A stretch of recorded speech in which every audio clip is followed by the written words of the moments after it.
for me, everything I do is pure, right? Like I'm supposed to be downstairs 6 minutes ago for something, but like I'm in the zone and like I feel like we're connecting, me and this crew right here, and I'm like, fuck it, I want to give a little more, right? Like I'm a little anxious because I gotta go, but like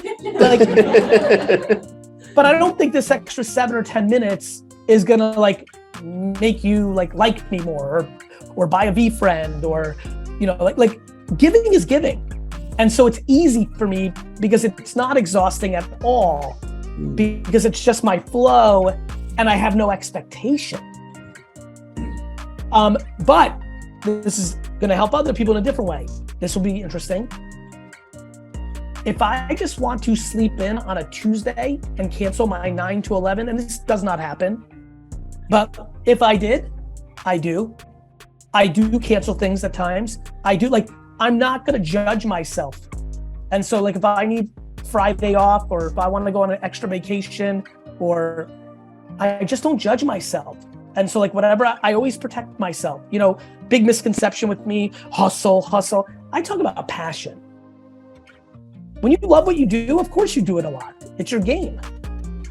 But like, here's something, I sleep 7, 8, 9 hours a night. There's no 6s and 5s and 4s. Like, so I protect myself, you know? And so that's how I get it done. I would argue I'm in self-care 24/7, 365. I love that. I'm in self-care constantly. Yeah. It just, I'm very fortunate. I won the DNA lottery, where the thing that makes me happiest is when I'm making other people happy. Mm-hmm. Yeah. But this is where people get confused with nice guys finish last. There's a lot of people who will say what I just said, but it's manipulation to get what they want. I love when my employees, this is why I don't do resumes or any of that bullshit. Tell me your weakness. Oh, you know, sometimes I just work too hard. You know, that kind of answer, right? Like, you know, like, so anyway, nonetheless, but that doesn't mean that's not the case for others. Some things are hard for others. It's hard for me to read. I'm being real serious right now. I clearly have a real reading disability that wasn't really caught. Like, I do a lot of weird things. I have a ton of 5-minute meetings because I can't read an email that every one of you can read in 19 seconds. If I see 2 paragraphs, I'm out. I don't know if any of you've interacted, you know, this is something I know gets a lot of people in my company make fun of me for. So I don't know if any of you have ever interacted with somebody who's emailed with me, but I would tell you that 60% of the emails I send the entire email in the headline. Phenomenal. Like 3 sentences in the headline. Yeah, it's just, you know, like that's just kind of where I'm at. That's probably why Twitter worked for me. It was like built for me. You know, it was like boom, boom. I remember when Twitter came out, they're like 140 characters. Everyone's like, what the fuck? I was like, this is plenty. Your team is now up to 1,500 people all over the world. That's phenomenal. You know, can you talk to us a little bit about how you approach scale from an empathetic lens? I know you touched on this with having your chief heart officer, but what are some 3 things that you do that you feel every company who's trying to grow from that standpoint that should get right in that regard? I'm going to give you the big one, and this will really help some people, I hope. This is interesting. Pay attention. Hire fast. Most organizations hire too slow. Mm-hmm. Now this is where it gets more interesting. Hire fast, fire faster. Right? So when you're hiring fast, oh, by the way, when you're hiring slow, you make the wrong call all the time too. I have all-time human intuition skills, and I've hired poorly many times in my career. Hire fast if you're gonna scale. Fire faster with empathy, right? You know, sometimes 100 days in, 50 days in, you have to go to that person and be like, Quan, I don't know if it's gonna work out. You want to be empathetic to somebody. You want to try to be kind on the way out, right? Maybe your severance package is a little bit sweeter because it was too fast, but you've got to hire fast, fire faster, and here's the big one. promote fastest. So many people know they've got somebody great on their team, but they wait 9 more months till it's the 1 year to do the thing. Let me give you a really interesting insight to an alpha winner. If you promote somebody on their 100th day working in your organization, you have a real shot of having that person be there for a long time. So my number one piece of advice is around hiring and firing to scale. Yeah. What that requires is my next piece of advice, which is the byproduct of how you do the first part. Optimistic points of view. I always think everything I'm gonna do is gonna work out.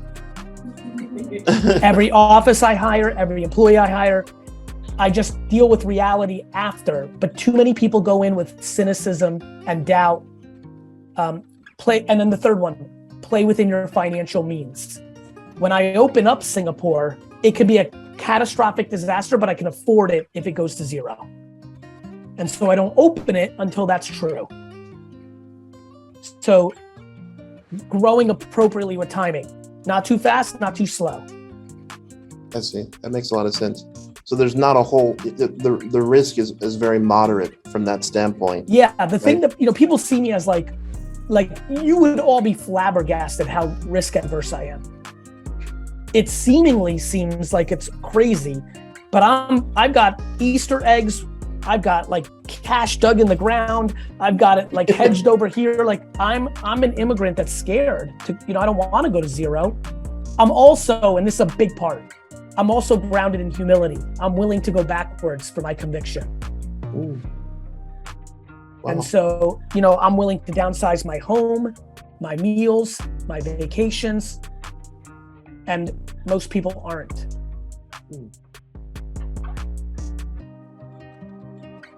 I believe one of the biggest reasons so many people have anxiety in our society is because we eliminated winning and losing for children 25 years ago. 8th place trophies have led to mental unhappiness. We have demonized losing so much during a kid's journey that people actually have become to believe that it's bad when losing is the best. How important is it? It's my favorite thing on earth. I even wonder sometimes if I micro lose on purpose. That's how much I believe in it. Wow. Mm-hmm. Wow, incredible. I really believe it. We have to champion adversity. We've created zoo animals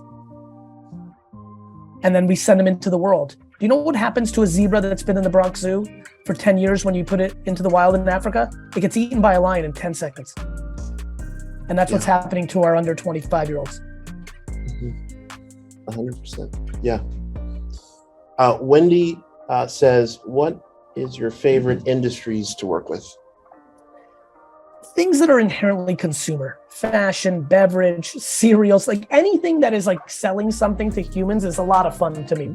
More than B2B, more than one-time buys like a car, like consumables, right? Toothpaste, sneakers, like I'm just fast. I really like those industries. Consumer packaged goods, things that are fast, constantly changing, right?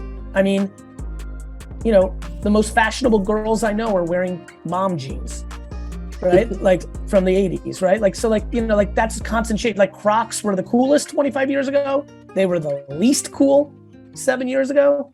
Now they're cool again. Like, I love that kind of shit.